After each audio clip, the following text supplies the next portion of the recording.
Welcome, fellow bookworms, to Tibra's Den. My name is Whitney, and today we are going to be talking about The Master and Margarita by Mikhail Bulgakov.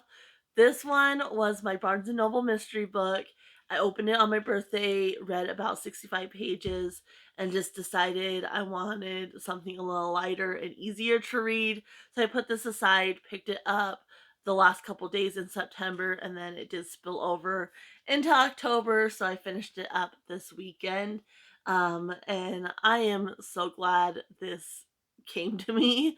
This is not one I was aware of. It wasn't even on my radar, and I probably would have never read it. Otherwise, I've never heard anybody talk about this at all. So we're gonna dive in. You can see I marked a lot of pages. I actually went through two things of my tabs. But yeah, we'll go ahead and jump right in. So this one, the premise of it is the devil comes through Moscow. And then you have the Master and Margarita. The Master wrote like a novel, and then he ended up like in a mental institution. And so Margarita is searching for him and ends up teaming up with the devil in order to find him. So it was so crazy. I did read the there's like a foreword, there's an introduction, and then there's text notes. And I am so glad I read those because the first like 120 pages are so confusing. You have no clue what's going on. It's jumping between characters that are affected by the devil. And so it mentions that in the like introduction or forward, one of those, it mentions that. And so I'm really, really glad I read that because otherwise I would have been like, I don't understand what's happening. But it was really atmospheric. So even during those parts where I was just so confused, it was still really atmospheric and it would really pull me in. But like I couldn't get the connections between the characters.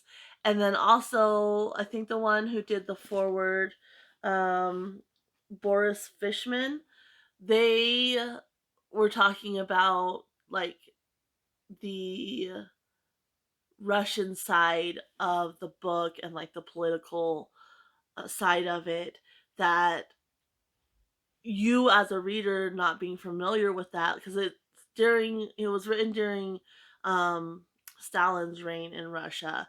And so as a reader, like I'm obviously not familiar with any of that.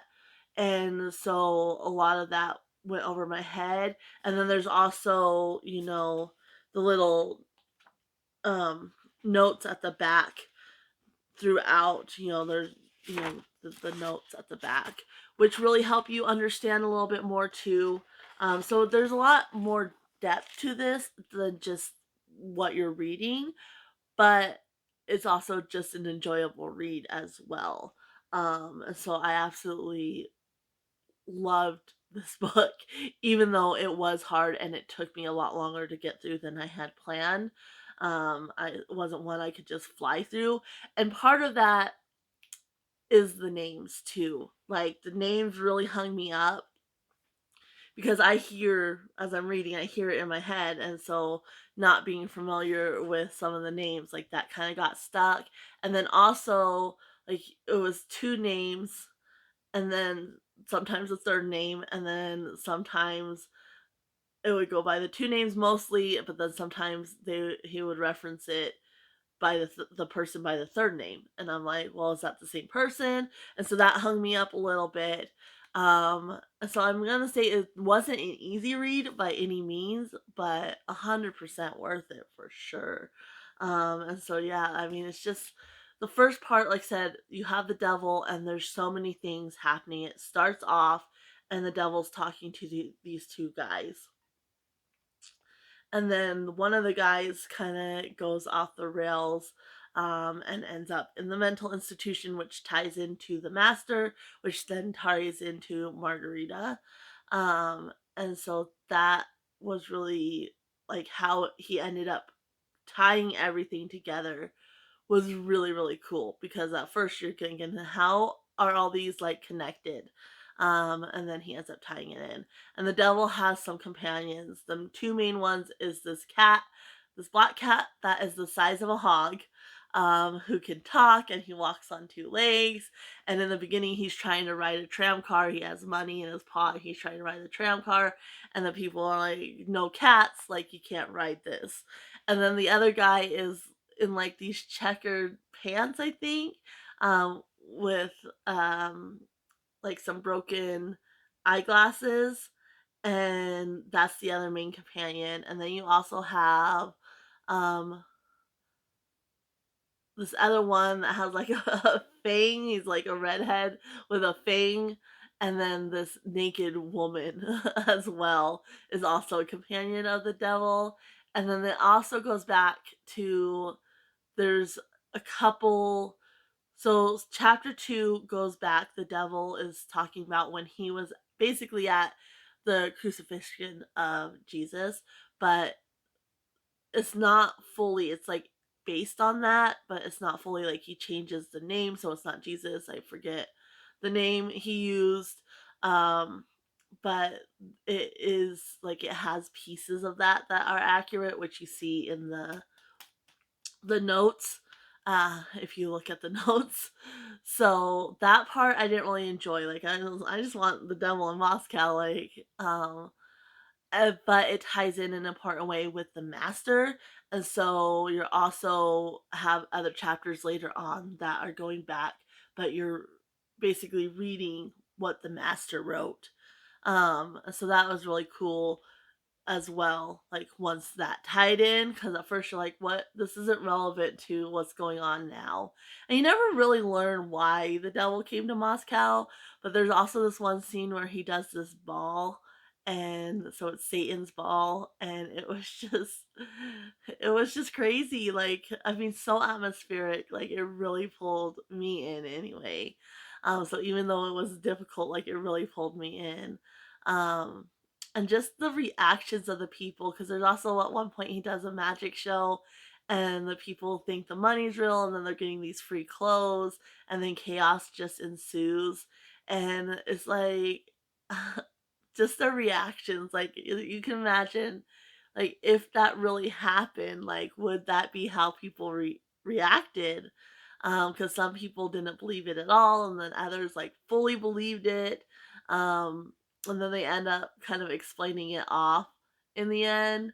And I will say I did enjoy that in the end they go through, what happened to the people after, and like the aftermath of it as well. That chapter, that last little part, was kind of hard to get through because the good stuff was over by that point and it was just wrapping it up. But I'm glad it was added in for sure. So, really, really enjoyable. And also, I will say there's some references. Like, I'm again glad I read the introduction and the foreword and such, because there are some references that come into play, and it makes you understand it a little bit more as well. um and one of them I marked here if I can find it. So there's the master ends up burning his manuscript, which Mikhail Bulgakov actually burned when he was writing the Master and Margarita. He ended up burning this, and so I personally think it had more significance, and was kind of a reflection on his work as well. But it says, "Forgive me, but I don't believe you. That cannot be. Manuscripts don't burn." And then if you go to the notes, that's actually, let me see which chapter I am. Destruction of the Master. That actually is really, really relevant. And I also think it um, is relevant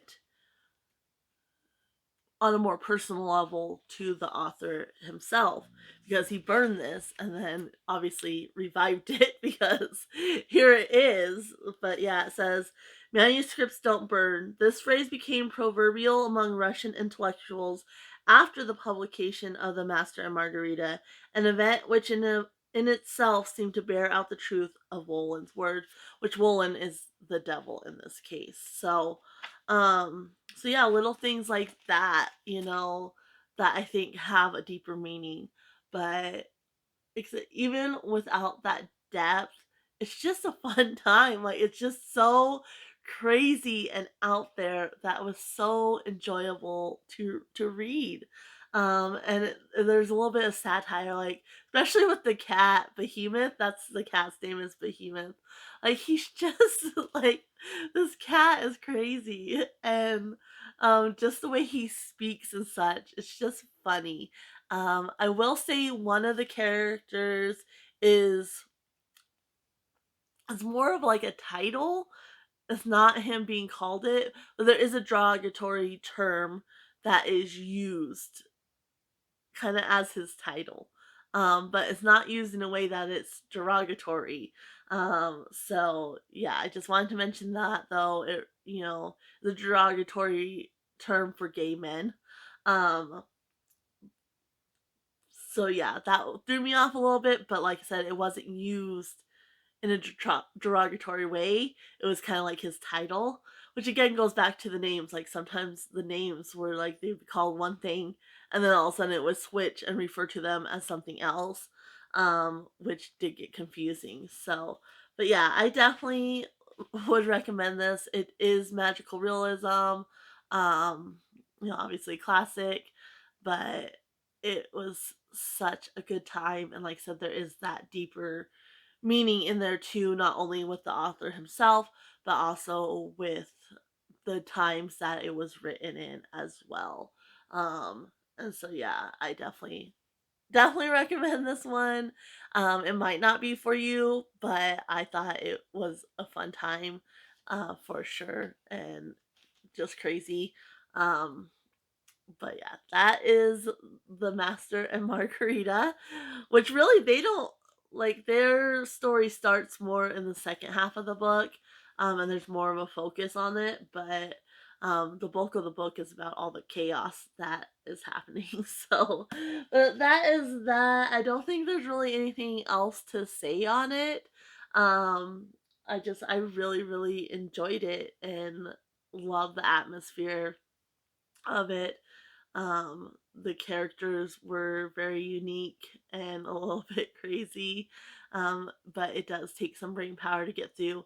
And if you do pick it up, I know there's other translations, but I really like this. It was revised translation by Richard Pevear and Larissa. I'm not even going to try to say that name, but it will be down in the description below, and then on the forward by Boris Fishman. So I really like this edition of it.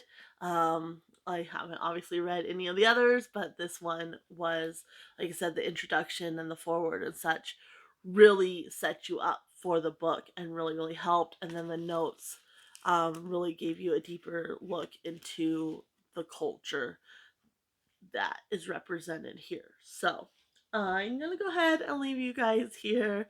Happy reading, everyone. Bye.